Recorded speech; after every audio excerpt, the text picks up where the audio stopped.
Hello everyone, welcome back to the channel. My name is Marty and good morning from San Simeon, I hope I'm pronouncing that right, California, on the California coastline. It is a beautiful morning and today we are going to be taking a tour of the famous California State Park now, Hearst Castle.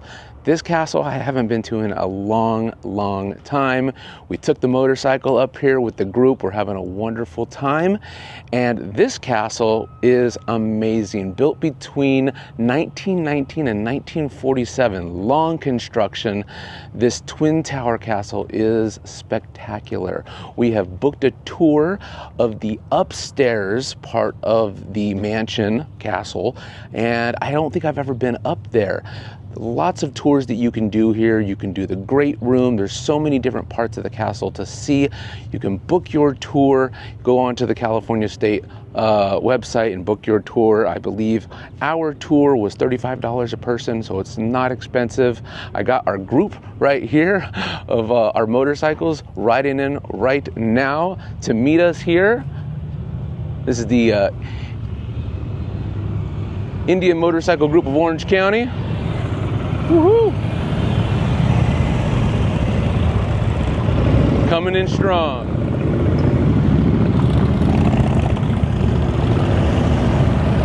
So I hope you are ready to take a tour of this beautiful, beautiful castle.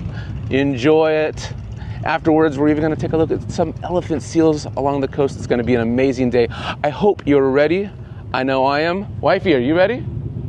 Wifey's ready. Let's go do this. All right, getting on the bus. We're the first ones on. All right, we are on the bus, and everybody on this bus is going to the upstairs tour. And I think it's about a 10-15 minute ride on the bus to get up to the castle. It's nice and relaxing. I'm excited.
San Simeon State Historical Monument, also known as Hearst Castle. I do have to go over the guidelines. I know you heard them on the bus, but they're super important for us since we are not just a historical house museum, we're also an accredited art museum. So what can you touch up here? Absolutely nothing, right? Except for safety. So metal handrails, concrete handrails, and that's pretty much it. We're not part of the museum. If you're not part of the museum. When we get over to the pool area, there are marble columns over there. Try not to touch those or lean on those. The oils in our hands and dyes in our clothes stain those. You didn't say that. When we go through any buildings today, or the main house is mainly where we'll be, make sure that you stay on that blue-gray carpet. That's our path through the house. We don't put up ropes or barriers so you can feel like you were a guest back then. So we rely on you to stay on that carpet. Also, when you go in, make sure the flash is off on your camera or your phone. If you're not sure, you can take a picture of your feet. One flash is the same as 3 days of sunlight on a piece of art. So we try to look, yeah, it's a lot. Isn't that crazy? Yeah, and then let's see what else. Oh, no candy or gum, right? Those are like the death of museums. And then the only thing we can consume up here is water, so no food, any other beverages, and no smoking or vaping, and no drone flying either. We've had that recently. Yeah, keep that drone in your backpack. And let's see what else. Stay together as a group. That's pretty much it. So when we get somewhere, take your pictures. When we get there, we won't be back to that spot. It's a timed tour, so we try to hit spots so we can get enough time at each location. All that sound good? Thank you, Laura. Yes. All right. Total time? It's really rich. We heard his Really rich, right? Built Like the castle. publisher. yes. America's first media mogul, probably one of our biggest influencers, one of the most powerful men of the 20th century. He had 28 newspapers, 14 magazines, 10 to 12 radio stations, bought a TV station before he passed away. About 25% of Americans got their information from him. He also put newsreels on of his creation before films. He ended up being a Hollywood movie producer, politician, builder, collector of art and antiquities, and a rancher as well. And it's all kind of up, what do I want to say? It's all kind of represented up here on the hilltop. But let's head over to the Neptune pool. When they gave this to the state of California, the couple things they negotiated was that they can come up here after hours and swim. They can't interrupt tours. They reimburse us for things like security or lifeguards. And last night they just had a charity event up here for cancer research. So they'll do things like that up here as well. Is it heated? It was heated back then, about 75, 80 degrees. Both pools were heated. Mr. Hurst would call his staff about a week ahead of time and have them start heating the pools up for guests. So I was told it hasn't been heated since 1948. But I know we don't heat it at all anymore. So it's a cold dip. I think it's about a $1,500 fine and then court costs. You get a lovely ride down the hill in the back of a Ranger car, spend the night in the San Luis Obispo jail. You get the world tour. And interestingly enough, those costs are more than the ticket if you go to one of the fundraisers. Just to do it, yeah. And if you go to the fundraiser, you get free appetizers, cocktails, and a commemorative beach towel. And you get to swim in the pool. Huh? And you get to swim in the pool. That's right. It goes from 3.5 feet to 10 feet, and it's an above-ground pool. This part is going to be in the dirt, and then the rest of it is raised by columns. The filters they were underneath the shallow end. You can actually walk under that shallow end down there. So yeah, Those ladders are really marble. they are really marble. Yeah. Crazy, huh? They're gorgeous. Yeah. And originally, the plan up here, which I love this about him, everything gets bigger and grander for him. Originally, he wanted a small bungalow up here. He came up here camping with his parents. His dad is the one that bought the property. So William Randolph Hearst grows up as a child climbing trees, fishing in streams, playing in the ocean. He loves this place. He's going to have 6 total massive estates. This is going to be his favorite. And he would camp up here with his wife and his own 5 boys. And then he finally inherits the family fortune at the age of 56. So he comes into millions and millions of dollars. And he contacts architect Julia Morgan about building up here. And he initially tells her he wants to build a little something at the top of the hill. He's tired of sleeping in tents from camping up here. He gives her a book on bungalows and says this is the idea of the thing, keeping it simple. Those are his words. But that Pretty simple. Yes, the vision changes up here, and his life also changes in that even though he was born in San Francisco, he'd been living in New York. His wife was a New Yorker, working there for decades. But once he got into the movie business, Miss Marion Davies, the actress, is in his life. He and his wife separate. So this will evolve into from that family camping bungalow, camping area to a massive hilltop estate just designed for entertaining. He'll have over 1,000 guests up here in his lifetime. And he wanted to be on the West Coast at that time. Yes, he loved California. Loved California. And so the pool, originally the plan was they're going to put a pond in here. And then it will evolved into a swimming pool, small pool for the family. That's what his wife wanted. They got 5 boys. It gets hot up here in the summer. They used that for one summer, tore it out, and then that inner circle you see, that was the 1926 version. And then between 26 and when this version is done in 36, that's when things really expand up here in a major way. Did they ever have stairs up into the top of these? Or? No, Okay. I'm sure people jumped off of them. That would be my guess. Yeah, climbed up there. Yeah. Yes. Oh, no, I was just going to say, I got to point out the Roman temple facade because it's a big deal, this place. So he is going to collect, I mentioned he's a huge art collector. He's going to collect things, and Morgan, his architect, is going to have to figure out how to make them fit up here. So she will build this kind of fake Roman temple facade, so modern construction for 1930s. But the parts of it that most of us see are going to be 1st through 4th century Roman temple fragments. The columns are all 1st through 4th century. If you look at the bases, they're all different. Morgan's going to piece things together to make it look as if it's complete. The marble at the top, mostly 1st through 4th century. They're going to shove some 1930 pieces in there to make it look as if it's complete. My favorite part of the story kind of shows you how things get changed around here. Version 2, Neptune is up at the top, Neptune pool. And the sea nymphs used to be over here for version 2. He changes his mind, decides he wants Neptune up there. Neptune is too tall, the structure's already been built. So what they do is they cut down all 3 of the statue pieces to make them fit up there. And when you get up higher, you can see that Neptune starts at the ankles up there. So it's like the 17th century sculpture set will be adjusted. So those are the real sculptures from back in the day that he fit them up there somehow, huh? Yeah. Wow. But yeah, let's head on up. Jeepers. Julia Morgan was this just incredible architect that worked with him through the whole thing. And she said the only problem she had with Hearst was what she called his changeableness of mind.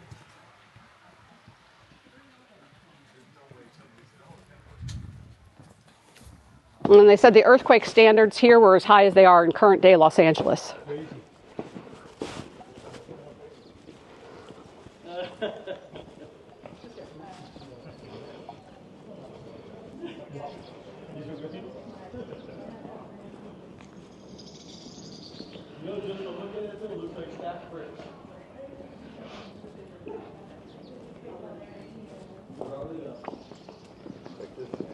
But the piece above it is, the piece above it's 1,000, 2,000-year-old funerary marker.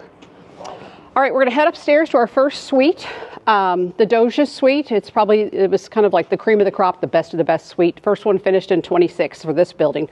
We'll go upstairs that aren't finished, and you'll think it's the staff staircase, but it is where Betty Davis, Cary Grant, Jimmy Stewart, all the big stars of the day, all guests would have gone up and down these same staircases. He didn't really care about stairs. His grand staircases are outside on the grounds, the terraces. So his staircases are usually on the outsides of the perimeter of his building, and he can't really display art in them, so it's not a priority for him. But can the last person close the door? Yes. Okay, whoever that will be. Thank you. So this one question here. This is the unfinished. Yes. Before they put the surface on. Yeah. So that's what it would have looked like. This would be stage 1, stage 2 over there. Yep. And then stage 3 over here. Finished. Crazy, yeah. Amazing how far. Yeah, it's like you can see where the wood planks were. Yeah.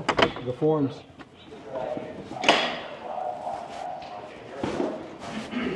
Hey, Sam. Hi. Up we go. Thank you, sir. How many stairs total?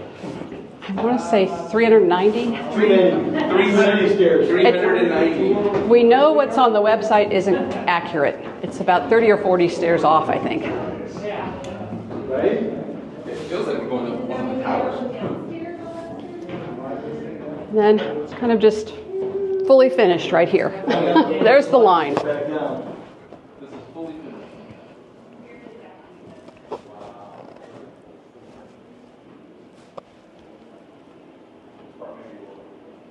Right? Wow. This is So this is the big suite. Yep.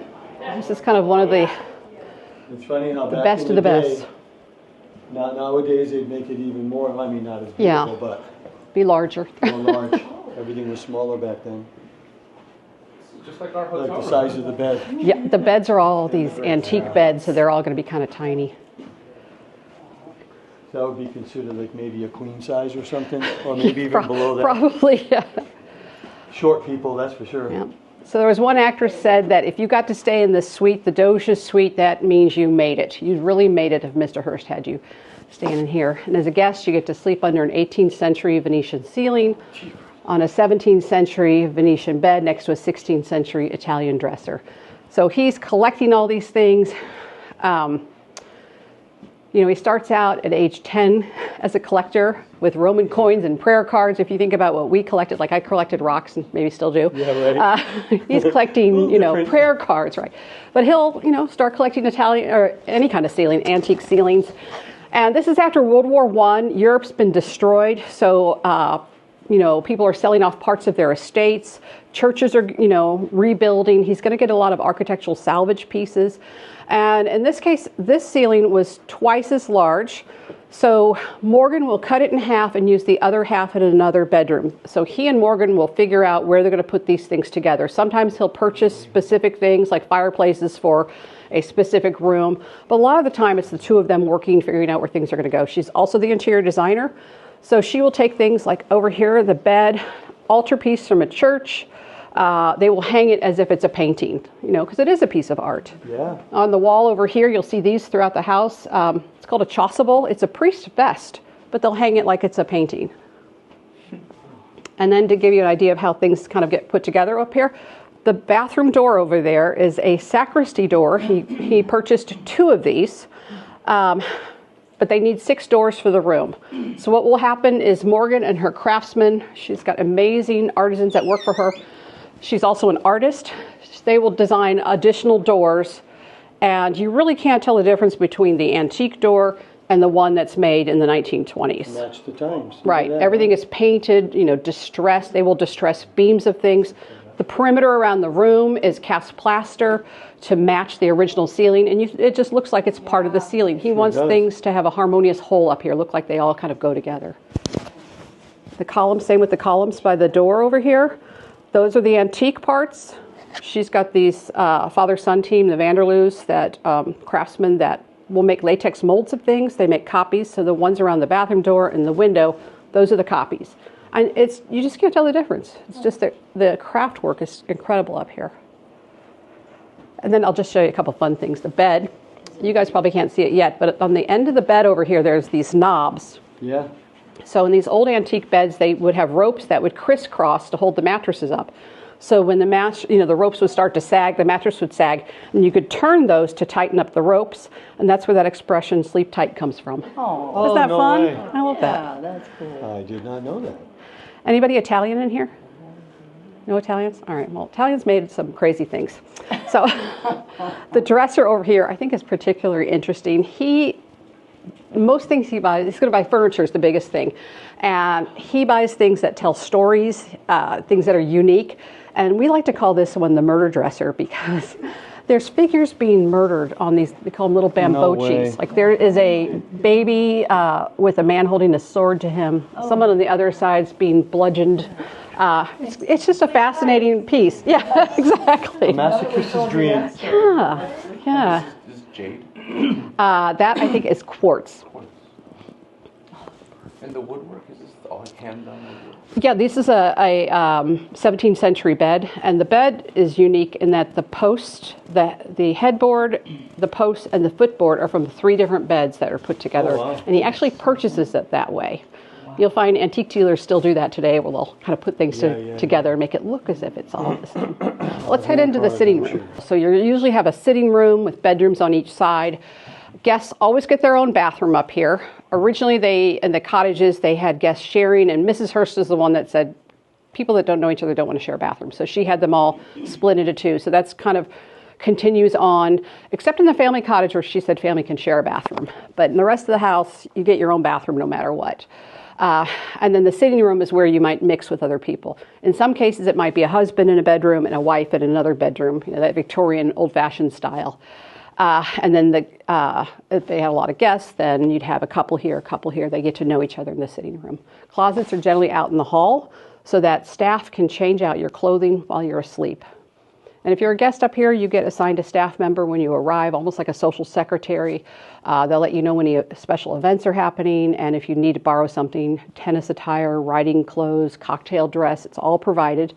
If it's a cold night, you can go to the fur vault and borrow fur. So it's just the best of guest accommodations up here. And then this is the style Mr. Hearst likes. Some people call it the Stanford White style. He was an architect and designer of the Gilded Age. He did homes for the Astors, the Vanderbilts, the Rockefellers, those kind of people, where you get highly ornate ceilings, fabric on the walls, layering of antiques. It makes it look as if your family has been wealthy for hundreds and hundreds of years and been collecting all these pieces, but you are probably in real life, fairly new American money. And that's what's going on after World War I. All of these Gilded Age people, children of the Gilded Age, are getting all this stuff from Europe and bringing it across the Atlantic to, make them look better because they have the money. They're the ones in the world that have the money at that time. Any questions about anything so far? I've been doing a lot of talking. All right. Well, this one is the mirror image, so we're just kind of going to cut through here. I missed who did the art on the ceiling on that one. I don't know who the artist was, and it's two different parts of a ceiling, and they used to belong to Stanford White. Wasn't this was the same time as the Gilded Age back in Newport, Rhode Island and all that? Yeah, it was actually after. Right? It's more it's a after. little bit after. Yeah, so he's more the child of the Gilded Age. His parents were more Gilded Age. That's right too. Okay. Yeah, and it's these children of the Gilded Age that are really, taking all this European art across the Atlantic after World War I. They're the ones who started all that back there, yeah, around. Yeah, their parents had done it, and then they're really just. Have you ever been? The which one? In the Newport Mansion? No, I have not. I really want to go. I've been to the Biltmore, but I haven't been there. So I got to see those many times. Oh yeah.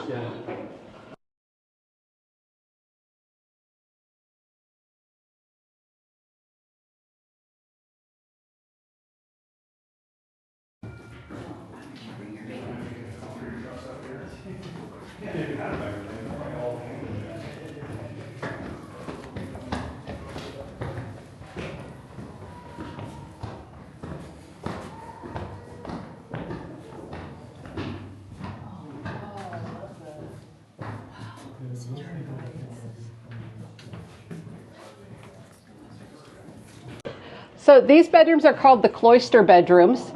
It's where young actresses might stay. They would share a room, still get your own bathroom. Originally they were two separate small rooms, and he changes his mind, decides he wants a grander room where people can share. If there were women on this floor, men wouldn't be staying here. And the same, if men were staying up here, women wouldn't. Mr. Hearst was very strict. No over drinking, no drunkenness, no belligerent behavior, no off-color jokes or stories, and no foul language. And men and women couldn't canoodle if they weren't married to the same person, right? Yeah, yeah. However, Miss Marion Davies, who is his companion of 30 years, their true loves, he will die at her home in Beverly Hills at 88. She pretty much broke all of those rules, and she was just a heck of a lot of fun. She was. Well, she was Marion Davies. She's Miss Marion Davies. This is the pre-orgy era. Well, actually, things are really. People talked about. Gus up here talked about how behavior was very restrained. There wasn't a lot of misbehavior happening up. All that stuff. Yeah. She was, he was just smitten, and so she could pretty much do whatever she wanted. Yeah. But she was a force of nature. Pretty much all the women in his life were forces of nature. His mother was amazing, like that, and you would have to be. Yeah, he was very much about gender equality. He had a strong mother, female architect, female columnists, reporters, executives, editors, best person for the job. Before the time. Oh yeah. You kidding me? Yeah. I got a quick question. Yeah. Well, don't step on the carpet, brother. A lot of the rooms have these little tiny chairs. Everything seems so grand and big in here. They are, they're, oh my gosh, let me think. Scabello chairs. They're Italian, and they're mainly like little decorative chairs, and a lot of them will have like a crest on them or a shield. So it's like a decorative chair people had in their home. Not really used too often. Not really used. Unless little people showed up. There is a theory that some people called them punishment chairs, where you put a child who's misbehaving and make them sit in that awful chair for a long period of time. I can't say that that's true or not. Kind of makes sense, though. Yeah. So the library, right?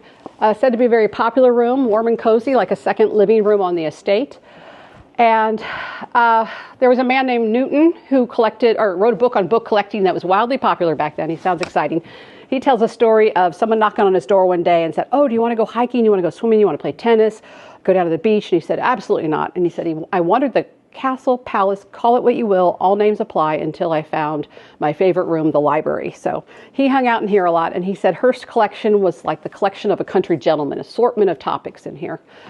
He collected a lot of rare books. Charles Dickens was his favorite, first, second edition, Charles Dickens, Mark Twain, signed copies by Twain, Sir Arthur Conan Doyle. Is there a lot of that stuff still in here? Oh, this was all his, and the library upstairs is all his. So it's just all in? So, yeah, the family, after he passed away, donated 2/5 of his book collection to the Bancroft Library at UC Berkeley. And then the vases you see around the top, Greek and Etruscan, 3rd through 8th century BCE. This is a third of his collection. The family sold 2/3 to the Metropolitan Museum in New York to round out their vase collection. So we always laugh about how we can have the leftovers. Right. None of these came down in the earthquake. Yeah, they have museum wax under I'm them. going to say the putty, museum putty there that they put. Yes. Yeah. Yeah, actually this one over here broke, fell on the floor and broke. And the conservators did such an amazing restoration job. You can't, yeah, if you put a flashlight in it, you can see the cracks. But you can't tell from the outside. So a lot of these books are still the originals then, These huh? all of them are his original books, yeah. There's even auction catalogs on a shelf over there. He would make sure that, you know, if an auction was happening, he'd make sure a catalog went to every one of his estates so he wouldn't miss anything. Other purposes for the room, King Vidor, who was a director back then, he directed several of Marion Davies' pictures. He remembered coming in here and it's full of racks and racks of costumes. Mr. Hearst loved having elaborate costume parties. He would have pioneer parties, Hawaiian parties where everybody had to wear grass skirts, Civil War where women all wore the hoop skirts. And King Vidor said you had to take particular care in picking out your costume because this was so important to Mr. Hearst. He loved these parties. There would be a seamstress on hand to help you fit into the costume you selected, a makeup artist if needed, and then there's a beauty salon on site as well. Yes. That's how you throw a party. Yeah, I know. The costumes are, it sounds like the easiest Halloween party ever, Right, doesn't it? to show up. Yeah. I have lost people before. Stopped to take a picture and had to get security to find him. But we will do the whole floor.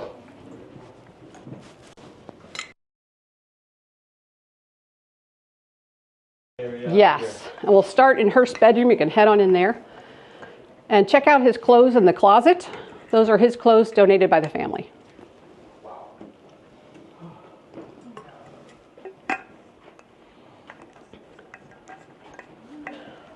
So this was where this was his. Hurst Bedroom, Davies' bedroom, their sitting room, and then the clothes in the closet here are Hearst's actual clothes that the family donated.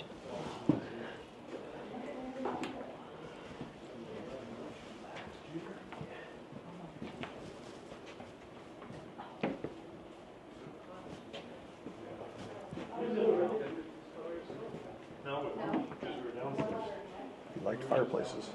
Oh, yeah. I want to say there's 41 of them on the estate. Oh my gosh. Yeah. And he would have a fireplace installed and then say, I think it'd look better on a different wall. And they'd remove the fireplace and the chimney. Oh yeah, of course. And then there was a time where he did it several times and then went back to the original one. But yeah, we're going to start in Hurst Bedroom. Those are his clothes in the closet. The family donated those. The slippers, the riding pants, and the pink night shirt. Pink was not unmanly back then. And his grandson talked about how a lot of mornings he would work in that night shirt and his slippers, you know, just looking, he'd have work in his study with him. It's just amazing they did all this in 28 years. I mean, that's really, we haven't been able to build a bullet train in that. Yeah. One train. One track. Well, it was It's not all, even a he train. got to make all the decisions, right? So we have to have community meetings for 10, 15 years about it. Walk-in closet. Yep.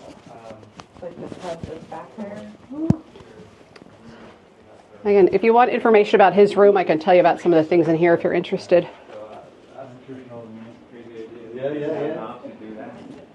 So, if you want to know, ceiling 15th century Spanish, and this is the genius. Those panels used to be on a ceiling, so she creates the corner extension work. So that's late 1920s, early 1930s, that they could put the ceiling on an angle. Right. Beautiful. So is this bit longer than the one that was downstairs? Yeah, yeah. It is, right? Mm-hmm. Longer?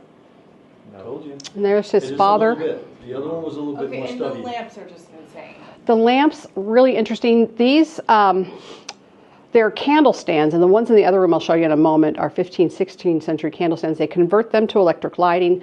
And then these actually are, I think they were done in the 90s because they had to replace the ones that were there previously, but they're indentured servant contracts. The original ones are in the basement. So these are actually usable now. The Yeah. other ones were done, yeah. Well, I mean, they were usable for, but the paper got tattered. Oh, gotcha. Yeah. On the wall over there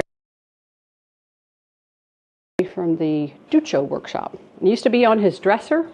Now it's bolted to the wall. Nobody wants to take off with it. Is this him and her? That's his father, George Hearst, fortune. His mother, Phoebe Apperson Hearst. She's incredible. UC Berkeley was just a know-nothing school. She will fund over 30 buildings on that campus, funds the master plan, creates the Anthropology Museum, donates 60,000 artifacts. She becomes the first female regent of the UC system. She's probably California's biggest philanthropist. Made about $20 to $25 million in her life. As he got older, there used to be a second bed in here. Oh, gotcha. And they moved into the family guest cottage after they came back here after World War II. He was in his early 80s, and they lived down in the family guest cottage for a while, and there was a second bed in her bedroom there, too. So I don't know what it means. But yeah, the thing I'll say about Miss Davies is he went back, he never divorced his wife. And she was always the other woman, but they were, that was really the love story. And someone asked her one time what it was like to live this life with him, where they went to Europe in the summers, they went to all his estates. She was one of the highest paid actresses in Hollywood. And she said it was a delightful way to live. I was embarrassed all the time. She was always the other woman. And people didn't really know until the 30s that then the whole world pretty much started finding out. Big deal. Big deal, right. Right. And she met him when she was 18 and he was 52. Holy crap. Yeah. And he went back east to help his wife with a charity event one time, and she cried to a friend and said, I started out a gold digger, but I fell in love. But when he was having all his financial problems, he was going to lose everything. He was $125 million in debt. He couldn't get paper from the Canadian paper mills to print his newspapers. He needed $1 million in cash to secure a larger loan. She sold all the jewelry he gave her own stocks and bonds. She sold her furs, everything, not everything, but a lot of things to give him a check for $1 million to tide the company over. And then when he passed away, there was a codicil to the will that was discovered, giving her additional shares in the Hearst Corporation, made her a majority shareholder. She sold it back to the family for $1 a few months later. So, Definitely not a gold digger. Yeah. He was in debt because he just kept buying. It was the art. Yeah, ignoring the financial conditions of the country and just, His own companies. Yeah. But let's head into the Gothic study. She said he would go there. He'd work till dawn. She'd come to bed. She'd wake up in the morning. There'd be little love poems and love notes under her door. I like to say companion. I hate to say mistress because it was really more than that. I mean, she was his caretaker when he was older. Yes. See? You could have done that this morning at 3 a.m.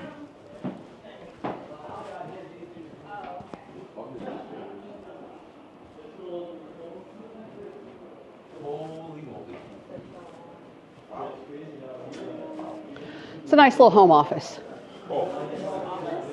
Yeah. He did it the other way around. And it sucked him dry. Wow. Here we were thinking this was a dining room. It's the office. Yeah, we believe he had private meetings in the back. There's a table back there. And, self-reflection, amazing view. No desk here. Yeah, a lot of them. Yeah. And his grandson, he had a grandson that lived here for 2 years with he and Miss Davies. His parents are going through divorce, so he stayed here. Bunky, he's got great stories. But he talked about coming in this room. There'd be newspapers all over the chairs, the sofas, the tables. They'd be lined up on the floor, and he'd have his big toe out in that nightgown and moving headlines around. Just, he's not the idle rich, constantly working. So this was his office?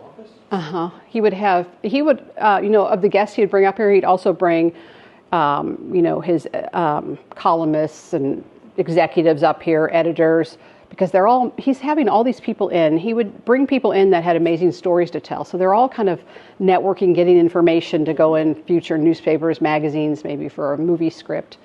So it wouldn't just be, and you didn't have to be rich to be invited up here. You just had to have done something interesting. He was a knowledge hound, huh? Yes, he loved stories. And if you look at the house and what he collects, he doesn't collect any landscape paintings. There's no Monets. It's one still life on the entire estate. It's all got his faces in it. All those tapestries he collects. He likes stories. Yeah. And then we had a muralist. He had a muralist do this. a British muralist named Camille Salon, and these are Old Testament stories that read from left to center and right to center. Did you recognize them? Yeah, there's David and Bathsheba. There's the sacrifice of Isaac on the mountain.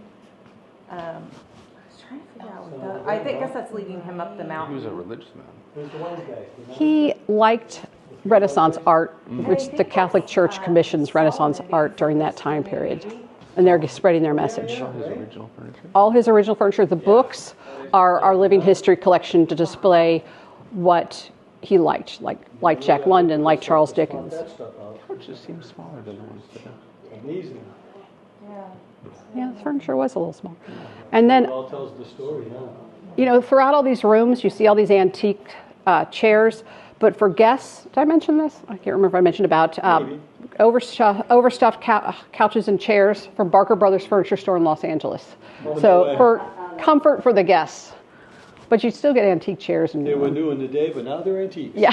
They're antiques now. Yeah, exactly. Oh, and these are those lamps I was talking about. Oh, They're the real deal ones there? well, yeah. These are the real ones. 15th century candle stands, converted electricity, and then these are pages from a choir book. And the books were huge so that the whole choir could gather around and read, sing from the book. And so they take the print off one side, and the book is still in the basement with the missing pages.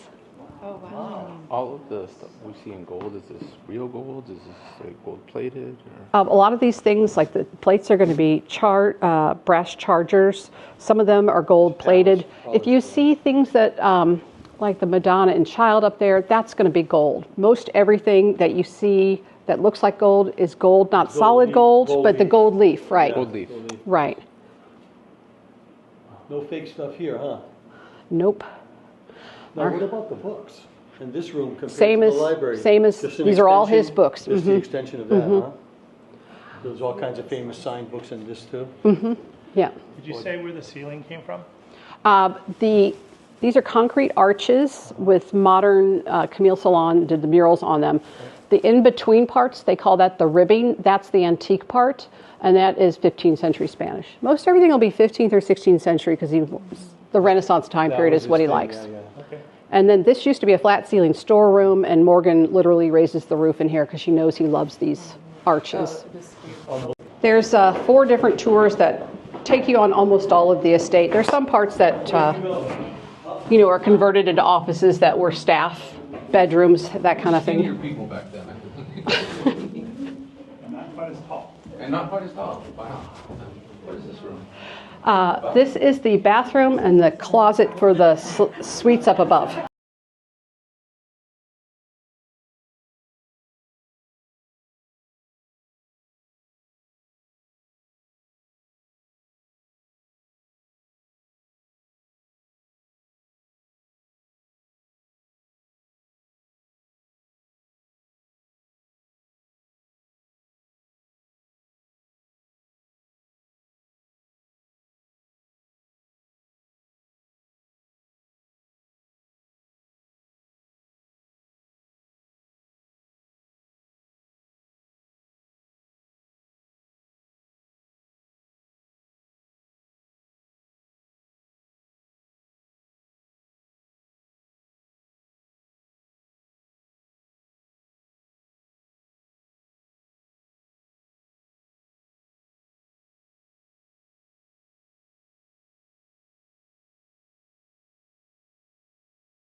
North wing is the most recent wing, just all guest rooms.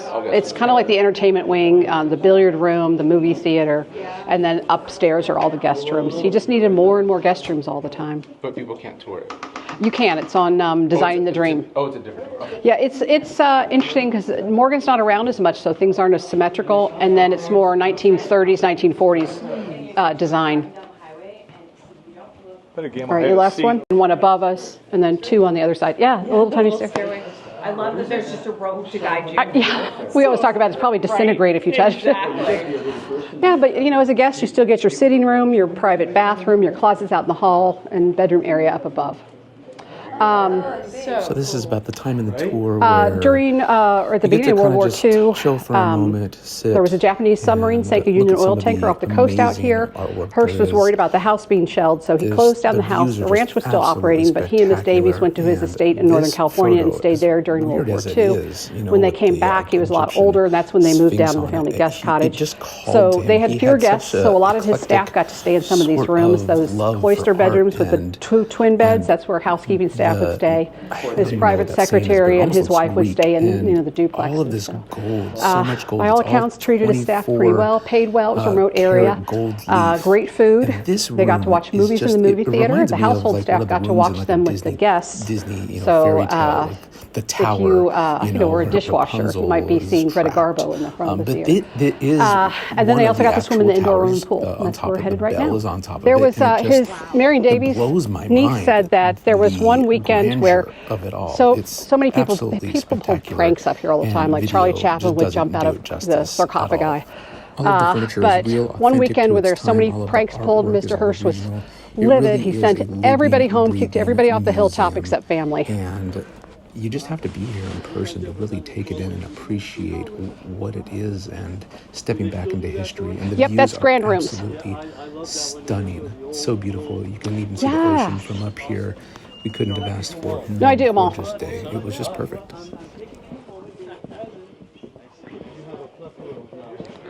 Well, it's an interesting place. You can't stop reading about it. Yeah, just for upkeep. But yeah, this one doesn't get used anymore. So the pool is 10 feet deep. It's a flat bottom pool. So all the way across, huh? Yeah, there's an optical illusion when you walk by. It looks like it's sloped, but it is all 10 feet. And back there, that's 3.5 feet deep back there, and above it, that diving platform they called the Roman plunge. Yep. 10 there too? Yeah. Or no, I'm sorry, 3.5 at the back. No, but I went where you jump. Oh, where you jump into 10 feet. Yes, 10. Yes. There used to be white cork ceilings ceiling tiles 12 by 12 up here. They had like whimsical sea creatures and grasses painted on them. The idea was that you jump off and you dive into a night sky and you come up into an underwater world. But it leaked, so the roof's leaking. We had to take the tiles off. And then there's 2.2 million glass tiles from Murano, Italy in this place. They had the tiles cut and put together in San Francisco and then shipped down here. And then the ones you see in the floor that are gold and the ones in the pool that are gold, 22 and 24 karat gold. There's 250,000 of these tiles. All right, so what did you guys think? There's going to be a test at the end of this video. That was amazing. I already forgot everything. The level of detail and history of this man, it's wow. So the Neptune pool, the one that's outside, you can actually swim in it if you are a part of charitable donations and charities that come here. The cost is about $1,000 per person, on top of a $500 per year membership. It's not heated, so it's very, very cold, but if you wanted to go in there, it is possible. The indoor pool, absolutely not. Nobody goes in there except for the maintenance people that get in wetsuits and dive equipment to keep it clean. I'm just in awe with this castle. It's wild. And this was just only one of 4 different tours. Can you imagine yourself living in this castle or being a guest of Mr. Hearst back in the day, staying in one of these rooms? Wow. Have you been here before? Let me know in the comments down below. All right, so we're done with the tour. Now we're just gonna kind of check out a little cafeteria area here and the gift shop. It's got some snacks, sandwiches, salads, your basic stuff, chips, and then you can order pulled pork sandwiches, chicken tenders, just your regular cafeteria stuff. You have your drinks. Doesn't look like this area is open with like a wine and stuff like that. And then Here's the gift shop. This is where I always get in trouble. They have, books and puzzles, keychains, lanyards, of course magnets. We gotta get a magnet. Okay, now I have to get a patch for my motorcycle vest. Which one should I get? I don't know. This one's pretty cool. Right here. That one's nice. God, they have so many nice ones. Which one do you think I should get? There's bags. There's so much merch here. Stuffed animals. Hats. I have a thing for hats too. Got a nice hat here. The California hat.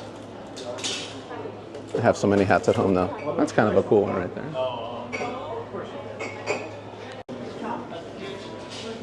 Have little things with sayings on them. Huh? Or you can get yourself a Hearst Castle flask. That's cute. For $18. Feels kind of flimsy though. Some jewelry.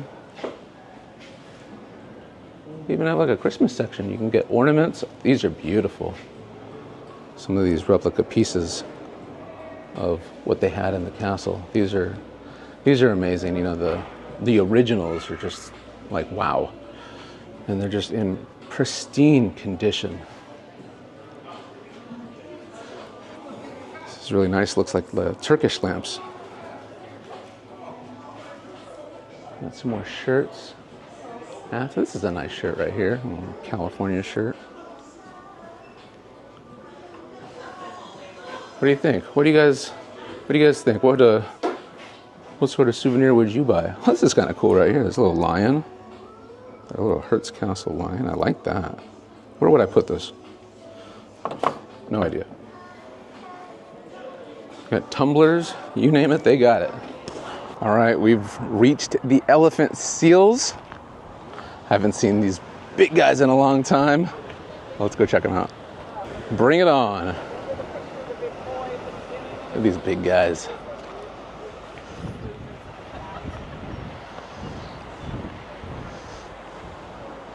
They are. All right, you guys don't want to see signs, do you? You actually want to see the elephant seals. Here they all are, just chilling out. Oh my gosh, there's so many of them. Oh my goodness. Oh my goodness, look at these guys. They are adorable and big. What a life, right? Just what a life.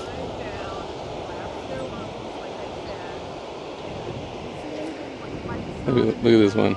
He's just kind of hopping around or not walking.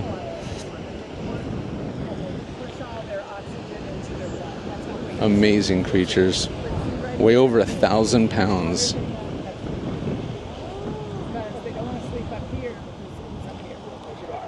You're welcome. Beautiful. Thank you. Beautiful animals. The girls go down while you have that little hill. And he looks like a little tiny bird dog, but he's different. Why is it so many? I don't know what he was. Well, this is one of the rookeries. Got some mustard plant here. It's a really nice area. It's a beautiful day. And just take this little walking path, and it just goes all the way to over there, way off in the distance. And just check out all the elephant seals here. I could watch them all day. They're just like tossing sand over each other. Oh, look at that guy. Oh my gosh. I don't know if you guys can hear them, but they can be pretty loud. I remember one time that I came here, I saw like a couple of them fighting. It was very violent. I don't know, maybe they weren't fighting, maybe they just looked like fighting. So what I think they're doing when they're tossing sand on top of them to kind of like keep them cooler, or maybe to keep them warmer. I mean, you know, the sand will keep them a little bit warmer, protect themselves from the sun. You know, I'm not a scientist.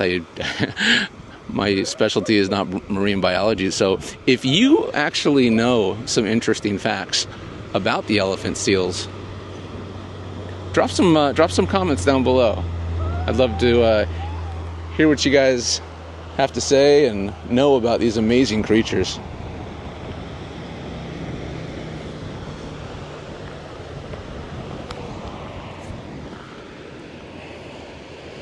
Well, folks, I think that's going to do it for today.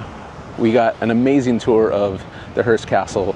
The tour guide was kind enough to actually mic up. Really do appreciate that. She was an amazing tour guide, and just an amazing sight to see. You know, if you're here in the Southern California coastal area, definitely worth the trip. Here, the elephant seal's completely free, and it is just a beautiful, beautiful day. Say what you want about California. I have my own opinions that I don't voice on the channel. I still think it is the most beautiful state, one of the most beautiful states. Hawaii and Alaska are pretty good too, in the entire country, especially just the coastline. Amazing, amazing, amazing. Northern California, Southern California, it's like night and day, you know. So much to see here, so much to do. If you like this video, do me a huge favor, give it a thumbs up, subscribe to the channel so you don't miss any of the future uploads. I got a lot of really cool stuff coming your way. So I hope you subscribe and stick around with me for this amazing journey that we're going through called the adventure of life. Until that next adventure, take care of yourselves and of course, each other. Peace.